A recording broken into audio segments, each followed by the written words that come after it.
go wa to wa pe a wa hun po no ko na ne o wa ga so no ma meno oyuwa otinwa osiwa Action Prince of Africa o monate we na asia o pe so no lage ona kiki omo o yu ko Action President ne meno gwalo nye gbenare you know wa go irameni o si kankan is black kekiwe iyogo ne ni mapa yo mu ege na kia wa mi boya wori ayeye iyogo ma ijo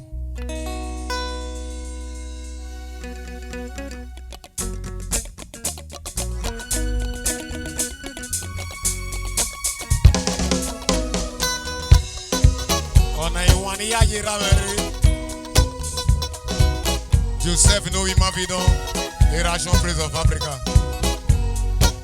no ya mi oke wulema January 9 2001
Osa ma vie kebe me o.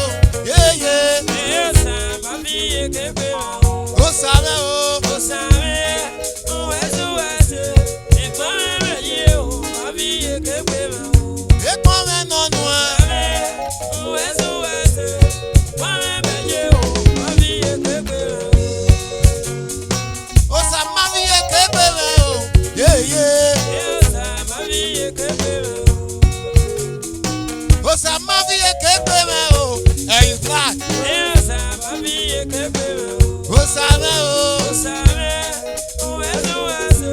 Ekwa me ye o. Ma vie kebe me o. Ekwa me no no. Owesu wese. Ekwa me ye o. Ma vie kebe me o.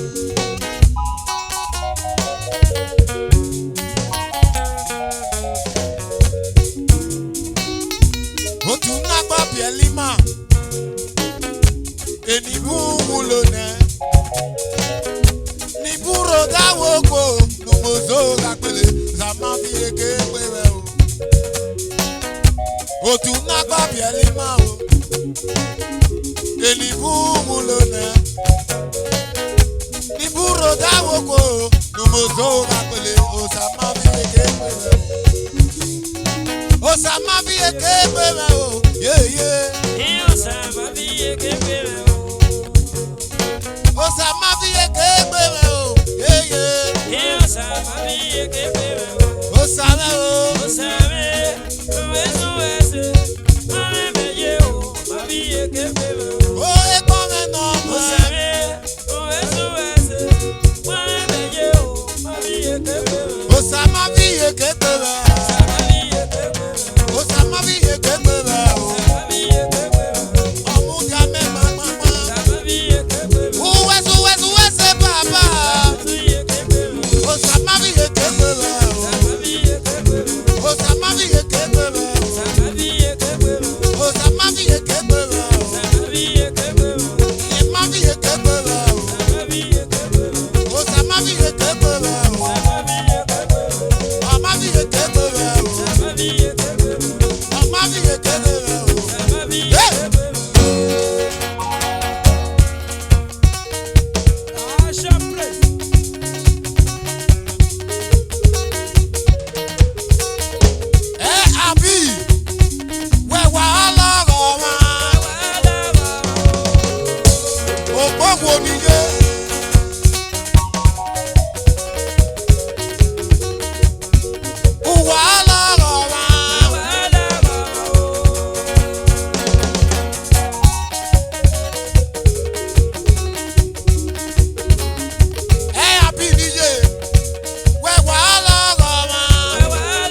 tí kì í sí ọba tí kì í rẹ̀ ṣàlùdàdì rẹ̀ o.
Ehis black, walk out you must say, where are you? Kele, no.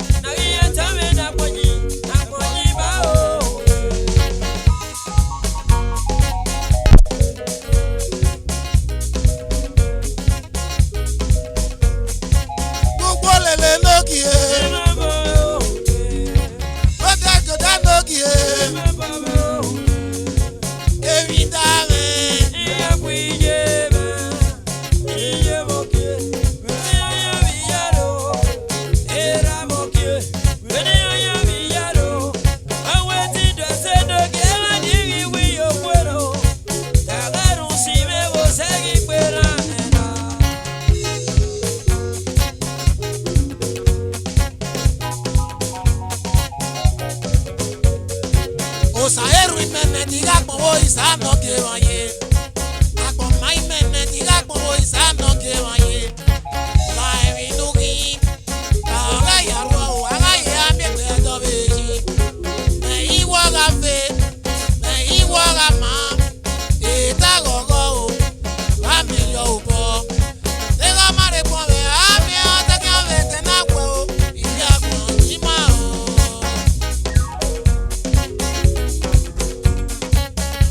Aguenta. Aguanta,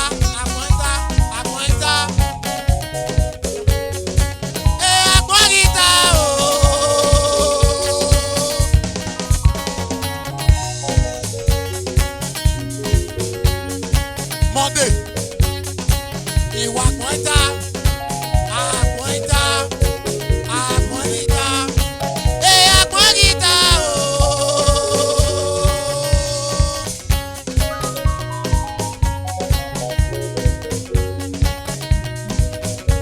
Pau gonna conta.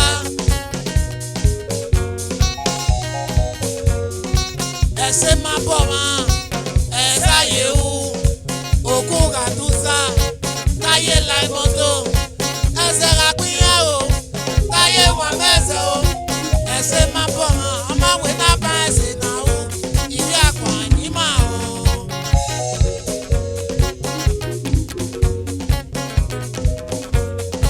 Kele no o.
I remain your humble boy, Ehis Black TV.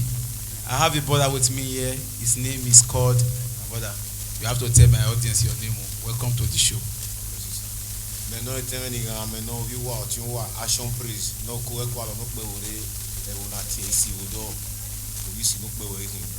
Action Praise. So Action Praise, I would like our viewers to know how long you have been in this music industry. Okay. In live music industry now, on a guy with year 2020, a live music work. So live music, a free music work. Not allow 1998, a live music work. Wow. Be able to go says ina ira me bien mate oni live music work in arunda o we no ga kia nya we stress ipun be wo but ina do believe where I feel like with music we don't mana wo nya with music. That's true. So Action Praise, can you tell my viewers the name of your master? Ni master me oi Lover Brothers ni oge wa usasu ni ra ye he Lover Brothers o wisiri ni si wo pa yan usa no mai se wikere. Okay. Okay. Action please. I would like to know. Do you have your own musical instrument? No, only pa kan wa challenge me wa mo boy wa me na. Ifeli kusigbava ne because yime mi na yaku and so I be run we be bu the name na we me okuyo but so we 50,000 we pay cash o ga 3 days to o we me ko bien I ka mi na good ma go ri o be do ri go we o re go I be ka me I be go yo go I be me I be feel it but I believe wo sa lo bo no ri wa ni pa o we wo. So yeah, that's good. That's good. Action please. I would like my viewers to know more about you. Can you tell me your experience in this music in general? Experience ni me gather with music working now. Yeah. No kawo ina gather with bogawe. Ogawe ke manaru bogawe awe munana. Imi uga oya down mama. But so you go down we. Akikula ko mu go no eka we mani eka. Do ya down to know where to asset you when na do it when na but if most alo boy then you freedom we gba even gavana we try say you go do go ya try even you ni gari me me my ga aka that we ni gari me e gbe ari eni back again akikula ka ikwason ena na mo boy ikwason ge na aji ikwason we ge ni ya gbogbo but so I be I say I be bio based on how we win na but my target were one day ya be guy master today salobo we ni I be gbe na oboga the only challenge o back and dey pass through now we in na wala o teni gan opolo kan wa o yo bo ame ya kin won do akwen ni go gan o we won ipogi ni won ipo ari yo bo ni gbe no wala wo teni gan keni ro wa teni risi wala wo yo bo ya se gbe a. Yeah, that's good. That's good. Action please. I would like our viewers to know if you have album in the market and if you have started going to shows, like if you can play in a burial, if you can play in marriage, birthday ceremony, things like that. Kakabo otemenoga ye album first album in that be ikwiku in one in this way ikwiku na ya that was my first album one of my first album Okay. Nukbo giver and I feature is black keke is black keke donation Okay, which is me. yes I walk by any so nukbo giver I be mana and he go issue go get what suppose no rekine by this December. Okay. But you go my girl can we boss albo we to salobo January I studio. Alright. So Action please. Can you talk about these shows? Can you talk about this show in general?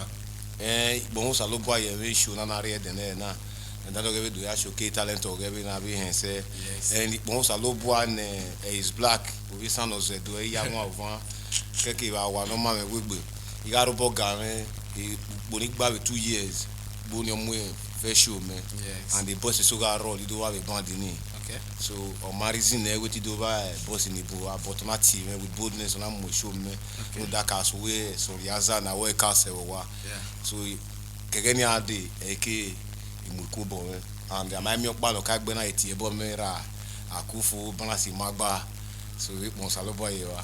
Okay. Thank God for that. Thank God for that. Action please. Okay. Do you know where you are right now? Yes. Okay. N&B bar. All right. Yeah. This is N&B Italian Hotel. A place to relax, a place to enjoy. Ikena nwa me no fure. That. Nwa me wa wari.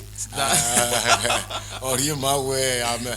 Usalo balo America re wa. That's Me wa me gbe wa fun me re sin ni. Me gbe we for wo do. So Action please, there's a solution to the issue of instrument. Maybe instrument disappoints you and all that. There's a solution to it because a great man saw this my shows in my YouTube channel. After I watched the show, he called me. He said, "Okay, I have watched your show and I see that I saw that the challenges the boys are having mostly is issue of instrument." So I'm talking about the person of Bright or More Ventures. Right now, if you are being called upon in a show, in engagement, and you need instruments, just call me. Okay. There's instrument now available foreign, not be Nigeria, foreign. Bright or more ventures. He rent canopies, he rent chairs, he rent tables, drums for occasions, trucks, hire services and cars for balance and carry, renting of kitchen accessories. So you can easily call, just call. I believe that God will bless this man because for him to call me, I have seen that. Ujani mawai wo wai na. Yes. Onda we aga we ngina, ina mana me ngina. Yes. Ngina ni ama wo ya akakaka. Yes. Baba ke uriaji usalobo adiba we. Yes. Ikuna bi miguna, no ya wi yu pomeka yi no we uni mana. Onda we uno mano gwali yona mielo, edo we ameya wo efi. Ikuna migu baba udeni ngikui. Ukian wa avant, ukian wa son. Ibata we kaso wa kewe le ba be se ba are kibate sorry yo we nuru wa yo pa wo manu baba wa yeva wo manu. So my viewers all over the world, my name is Ehis Black. I remain your favorite boy. If you want your show, if you want your events to be covered in the classic way, you can easily call Ehis Black. We cover your show for you and give you the best video. No, it's not a swag. This no se do. We'll give you the best video. Yeah. If you are having an event coming up, you can call me. There's someone on ground that can provide you the accessories to make your event successful. If you need instruments, if you need chairs, if you need canopies, Bright or More Ventures is available. I say, Baba, God bless you for calling me, telling me to tell the people that you have set up a company in Benin here. Baba, I say, God bless you. Respect and greeting to my mommy and my daddy, NB Italian Hotel. I say, God bless you for your love. Thank you for all you are doing for us. That's Mama Success One of the Universe. Mommy, much love. God bless you. Kakabo. That's true. So, Action Police, thank you for coming. We'll see you some other time. We hope to see you some other time. God bless you. Thank you.